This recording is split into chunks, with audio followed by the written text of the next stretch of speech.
Bonjour, aujourd'hui nous allons parler d'une pierre magique qui est le bézoard. On ne trouve des bézoards en fait que dans les cabinets de curiosités ou bien alors en Afrique, dans le système pastoral camerounais, il y a des tribus qui continuent d'avoir des bézoards. Donc qu'est-ce que c'est que ce bézoard? Vous voyez ici, dans un cabinet de curiosités, ils ont des pots contenant des bézoards, des petits pots également, et là vous avez des bézoards, c'est-à-dire des pierres, et ces pierres viennent essentiellement de concrétion, c'est-à-dire de calcul, de concrétion dans les animaux, voire dans l'homme. Parce que quand vous avez un calcul biliaire, si on vous le donne à l'hôpital, profitez de le garder, après vous le faites polir, ou vous pouvez faire comme ici, une jolie petite bague. Donc le bézoard, c'est une pierre, une concrétion qui vient de l'estomac, soit d'un bovin, soit d'une chèvre. Et il y a des chèvres à bézoard, donc qui sont plus particulièrement sujettes à fabriquer des concrétions, c'est-à-dire des calculs dans leur estomac.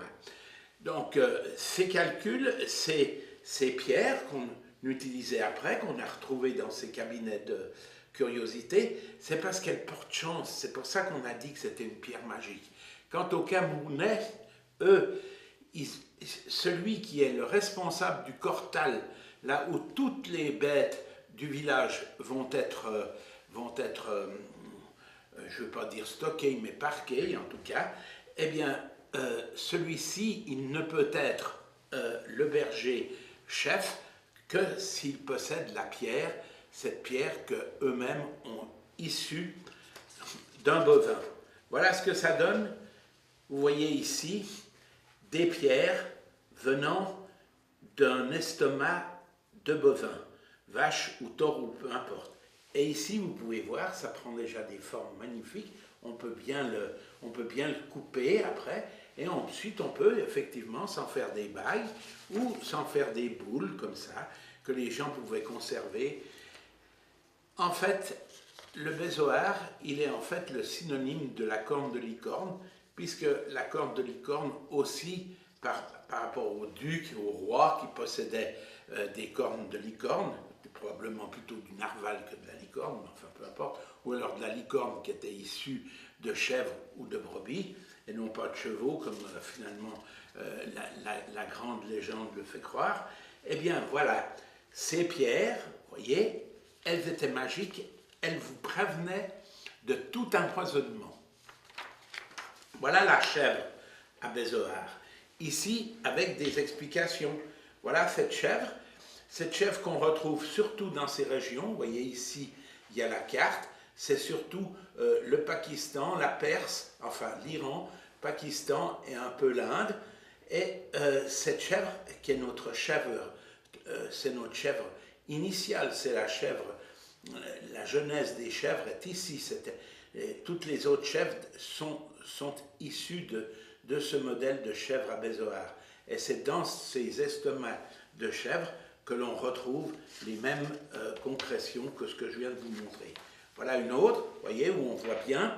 Regardez cette chèvre, si elle est belle, avec ses cornes en forme d'arceau, comme les bouquetins, sa barbichette, une belle barbichette. Voilà une belle chèvre à bézoard. Avec les concrétions, on en a fait des bagues, comme vous pouvez le voir ici, très bien fait. Ici, c'est vraiment une concrétion un peu pas très belle, etc., qu'on a introduit, qu'on a cerclé et mis dans cette bague. Mais celle-ci de bague, regardez comme elle est belle, et regardez ce morceau de bézoard, regardez comme il est bien serti, c'est magnifique. À qui appartenait cette bague? Eh bien, elle appartenait au cardinal Richelieu. Vous voyez que tout le monde, même quand on est riche, on a peur d'être empoisonné. Alors voilà, c'était sa bague. Voilà, aujourd'hui, vous avez eu le plaisir de voir cela. Je vous dirais, en guise de conclusion, que le porteur de la pierre bézoard, quand il est maître des animaux dans c'est un pasteur, c'est un berger au Cameroun, eh bien, ce nom, c'est Na Saleh. Alors, je terminerai là-dessus. C'est joli. Na Saleh. Au revoir.